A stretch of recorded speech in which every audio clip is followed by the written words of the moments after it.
Assalamualaikum warahmatullahi wabarakatuh. Apa kabar anak-anakku hari ini? Semoga anak-anak dalam keadaan sehat. Bersama Ibu di sini, dalam channel For Good Secang, kita akan belajar bersama materi kelas 5, tema 6, kalor dan perpindahannya. Subtema yang ketiga, pengaruh kalor terhadap kehidupan, pembelajaran yang kedua. Namun, sebelum pembelajaran kita lakukan, marilah kita bersama-sama berdoa. Menurut agama dan kepercayaannya masing-masing, berdoa mulai.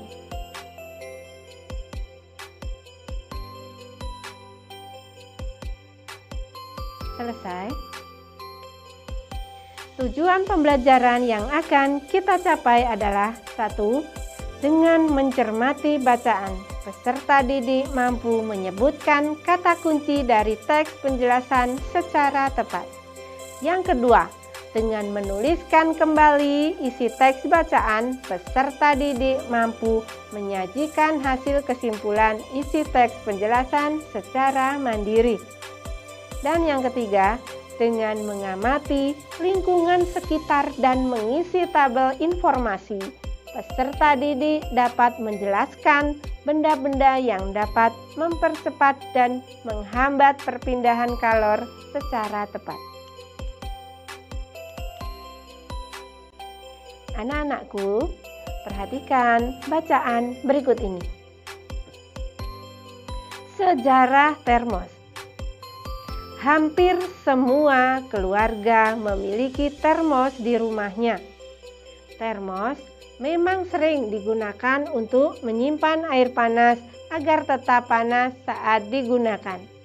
Biasanya, keluarga yang memiliki bayi yang memerlukan susu setiap saat menggunakan termos untuk menyimpan air panas.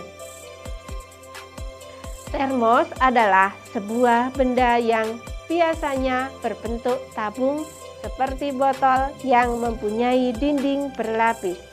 Benda ini dirancang berbentuk seperti kaca dengan bahan mengkilap yang dapat menyimpan cairan agar tetap memiliki suhu seperti semula.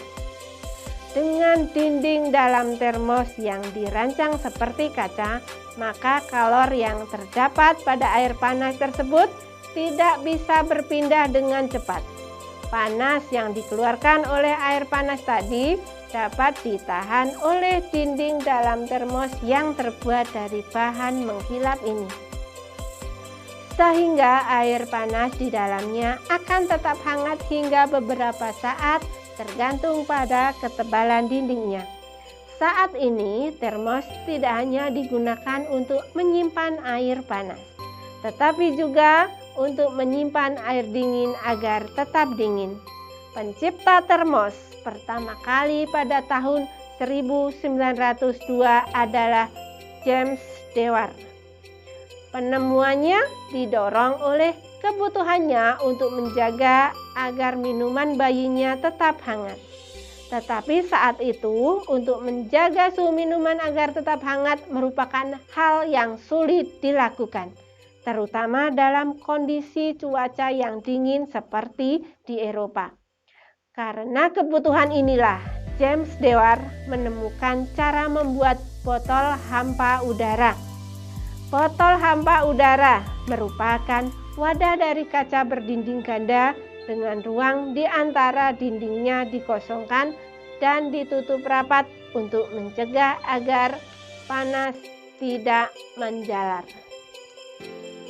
Sementara dinding sebelah dalam botol tersebut dilapisi perak untuk mempertahankan panas. Botol hampa udara itulah yang kemudian menjadi cikal bakal lahirnya termos. botol hampa udara buatan James Dewar, dan penutup wall buatan mertuanya sampai sekarang dapat dilihat di Museum Ilmu Pengetahuan di London. Sebagai lembar kerja yang pertama, anak-anak kerjakan soal di bawah ini. Yang pertama, berdasarkan bacaan di atas, tulislah hal-hal penting pada setiap paragraf dengan menggunakan kalimat lengkap. Tulislah pada tabel berikut ini. Yang kedua, rangkailah kalimat-kalimat yang berisi informasi penting dari paragraf di atas menjadi sebuah tulisan satu paragraf yang menggambarkan isi dari bacaan di atas. Gunakan kalimat yang lengkap, kata-kata baku, dan ejaan yang tepat. Selanjutnya, marilah kita simak bacaan berikut ini. Penggunaan benda konduktor dan isolator. Kalian sudah tahu bahwa panas dapat berpindah dari satu tempat ke tempat yang lain melalui konduksi, konveksi, dan radiasi. Ingat kembali apa yang dimaksud dengan konduksi, konveksi, dan radiasi. Pikirkan bersama dengan orang tua kalian di rumah, barang-barang di dalam kehidupan sehari-hari banyak yang memanfaatkan sifat benda sebagai konduktor atau isolator. Benda-benda apakah itu? Ya, ada selimut, ada panci, dan sebagainya yang ada di rumah. Selimut dan panci merupakan benda yang memanfaatkan sifat ini. Selimut memerangkap udara.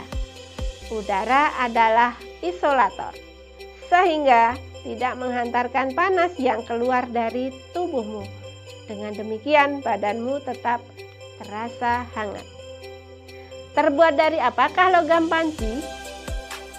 Ya, panci terbuat dari logam, misalnya aluminium. Aluminium merupakan penghantar panas yang baik. Panci akan menghantarkan panas ke makanan yang dimasak. Pegangan panci terbuat dari plastik. Plastik merupakan isolator, sehingga kalian tidak akan kepanasan ketika memegangnya. Mesin mobil dan motor terbuat dari bahan yang dapat menghantarkan panas. Mesin memerlukan panas untuk memperoleh kinerja mesin yang ideal. Karena itu, mesin dibuat dari bahan konduktor sebagai penghantar panas. Dari uraian di atas, kalian sudah tahu mana bahan yang bersifat konduktor dan isolator. Selain selimut dan panci, tentu kalian dengan mudah menjumpai penggunaan benda yang bersifat konduktor dan isolator dalam kehidupan sehari-hari. Untuk lembar kerja yang kedua, berdasarkan bacaan di atas, tuliskanlah hal-hal yang kalian pahami dari setiap paragraf pada bacaan dalam sebuah diagram. Kalimat-kalimat tersebut akan mewakili isi dari bacaan yang kalian baca. Buatlah diagram seperti ini. Untuk lembar kerja yang ketiga, anak-anakku, amatilah benda-benda yang ada di sekitar kalian. Gunakanlah tabel ini untuk mengidentifikasi sifat-sifat hantaran benda tersebut dan kegunaannya. Baik anak-anakku yang hebat, hari ini kita sudah belajar menyebutkan kata kunci dari teks penjelasan secara tepat. Kemudian kita juga bisa menyajikan kesimpulan isi teks dari penjelasan. Dan kita sudah bisa menjelaskan benda-benda yang dapat mempercepat dan menghambat perpindahan kalor. Demikianlah pembelajaran kita pada hari ini. Tetap semangat belajar, raih prestasi setinggi mungkin. Sampai jumpa di pembelajaran selanjutnya. Tetap di channel For Good Sedang. Wassalamualaikum warahmatullahi wabarakatuh.